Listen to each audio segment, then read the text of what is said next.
Isang magandang umaga po sa lahat ng ating mga kapatid at mga viewers natin sa 7-7 Hour Prayer. Kumusta po kayo mga kaibigan? Sa umagang ito ay pasalamatan natin ng Diyos sa isang napakagandang umaga kung saan nagbubulay-bulay tayo ng kanyang banal na salita. Bago tayo magpasimula mga kaibigan, mga kapatid, sa pag-aaral ng salita ng Diyos, tayo muna ay pumikit, iyuko ating ulo sa isang panalangin.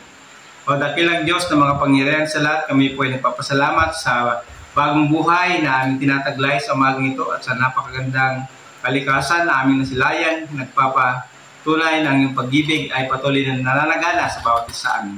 Sa bagang ito, dakilang Diyos, kami po ay pumanahan ng Banal na Espiritu Santo sa aming pag-aaral. Maunawaan po namin ang inyong pong pabalita.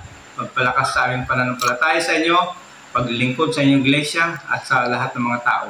Salamat po Diyos sa pagdinig sa aming mga dalangin sa pangalan po ng aming Panginoong Jesus. Amen.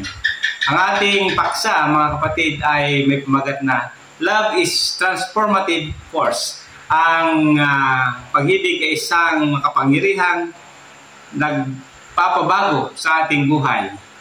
Ating tingnan mula sa aklat ng Matthew chapter 22 verse 37 to 39. Ang sabi dito mga kapatid, love the Lord your God with all your heart and with all your soul and with all your mind. This is the first and greatest commandment, and the second is like it, love your neighbor. Paano nga natin ibigin mga kapatid ang ating Panginoon? Una ay kailangan yung ating puso't isipan ay nasesentro lang po sa Kanya. Parami pong distraction sa ating pang-araw-araw na pamumuhay na nadalivert yung ating puso't isipan sa Panginoon. Kaya ang advice sa atin ng Panginoon ay atin siyang ibigin ng buong puso, buong kaluluwa. Ibig sabihin, i-priority natin sa mga kapatid at mahalin. Ganun din ang ating kapwa-tao. Ito ay tinuturo mga kapatid na pinakadakila na utos na ibigin ang ating mga kaaway, ibigin ang ating mga kapitbahay. Sa ganung paraan ay papakita natin ang pag-ibig ng Diyos. Pangalawa mga kapatid, love has the power to transform our relationship. Pwedeng magbago ang ating relasyon sa pamagitan ng ating pagmamahal na maipakita sa ating mga kasama, sa ating mga kaibigan, sa ating kapwa. When we truly love one another, we break down the barriers that divide us. We create a community where acceptance, empathy, and compassion reign, allowing us to grow in faith together. Sa pamagitan ng pag-ibig, mga kapatid, ay ma-breakdown yung mga pader na naghahati sa atin. Yung mga pagitan at na naghahati sa atin sa mga tao at sa mga kapatid, may ipakita natin mga kapatid ang acceptance, empathy, compassion o pagmamahal sa kanila at tayo lumago mga kapatid sa pananampalataya. Sumunod mga kapatid, love has the power to heal and redeem.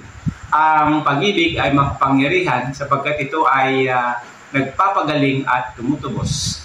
Sa pamagitan ng pag-ibig ay ma-heal o magamot ang bawat relasyon na nasira ng kasalanan, nasira ng kaaway at ating matubos at may sauli ang dating pag-ibig natin sa ating mga kasama. Our love for God is expressed through our love for those in need.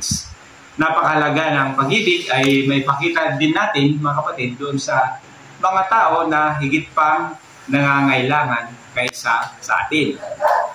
Our faith calls us to stand up for justice and equality, to love in ways that challenge system of oppression and discrimination. Ang ating pananampalataya ay tatayo, manindigan tayo sa katarungan, pagkapantay-pantay, at ang pag-ibig sa atin ang magdadala sa atin ng challenge upang ating mapagtagumpayan ang mga oppression o yung mga pag-uusig o mga diskriminasyon o mga pagkabahabahagi. Ganun po mga kapatid, kahalaga ang pag-ibig ni Kristo na nagmumula sa Kanya na ay ma-share natin sa mga tao na nakapaligid po sa atin. Sangayon po sa Matthew chapter 25 verse 35 and 36. For I was hungry and you give me something to eat. I was thirsty and you give something to drink. I was stranger and you invited me.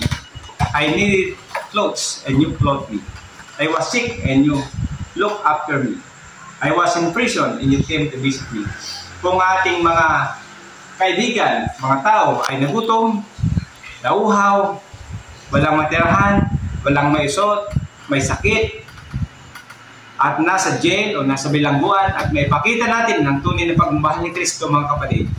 Ito ay ginawa natin hindi lamang po sa kanila, kundi ginawa natin ito sa Panginoon. At ang Diyos ang mapapurihan sa lahat ng mga bagay nito. Ang sabi dito, mga kapatid, let us remember that the core message of our faith is love. Love for God, love for one another, love for the whole world. Napakahalaga na ipakita natin ang pag-ibig natin sa Diyos, pag-ibig sa ating kapwa, at may pakita natin ito sa mundo.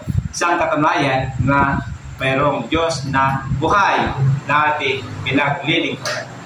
At sabi pa dito, mga kapatid, foster conversation and build bridges with others who may hold different beliefs.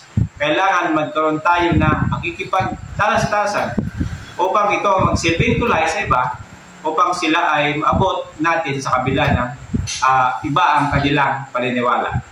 Sumunod, mga kapatid, is engage in advocacy for social justice as manifestation of our love for God.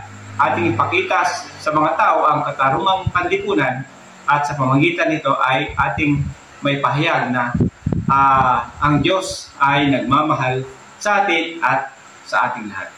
Sumunod, mga kapatid, is serve those in need in your local and global communities. Paglingkuran ang mga tao na nasa lokal at nasa global na komunidad. Ibig sabihin, mga kapatid, kung ano man ang ating itulong, may contribute sa kanila, ay mahalaga na atin silang tulungan sa kanilang kalagayan. Let love inspire positive change in your interaction with others.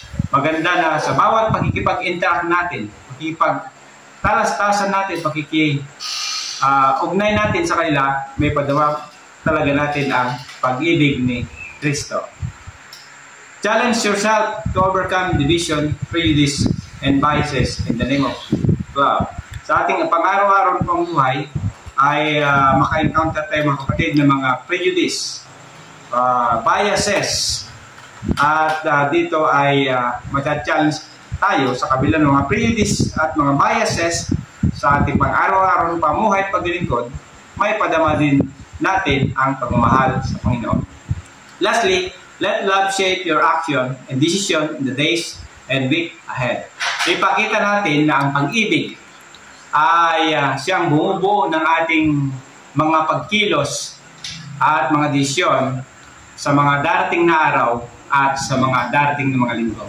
O mga kapatid, ang pag-ibig nawa ni Kristo na ito ang maghari sa puso't isipan ng bawat mananampalatayang Kristiyano, mga mananampalatayang Adventista, upang kung magkaganon, ang lahat ng mga tao ay sa pamagitan ng pag-ibig ni Kristo, may lapit natin sila sa cross ng Kalbaryo at may handa rin po sila sa nalalapit na pagdating ng ating Panginoon.